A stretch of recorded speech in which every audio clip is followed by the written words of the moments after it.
आज संपूर्ण भारतामध्ये 80वा स्वातंत्र्य दिन साजरा होत आहे। ठाणे हावरे सिटी कासारवडवली येथील young scholar play group and नर्सरीमध्ये भारताचा स्वातंत्र्य दिन अत्यंत उत्साहात साजरा करण्यात आला आहे।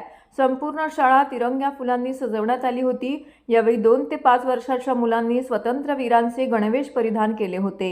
भारत माता, राणी लक्ष्मीबाई, लोकमान्य टिळक, भगतसिंग, पंडित जवाहरलाल नेहरू अशा विविध देशभक्तांची वेशभूषा परिधान केली होती।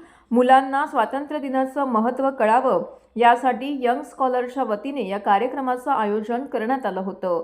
या प्रसंगी शाळेच्या मुख्याध्यापिका सोनिका व्यास, कुमुद टीचर, पियाली टीचर, श्रद्धा टीचर अशा टीचर आणि स्नेहा टीचर उपस्थित होत्या। अशा रीतीने young scholar play group and नर्सरीमध्ये भारताचा स्वातंत्र्य दिन मोठ्या उत्साहात पार पडला।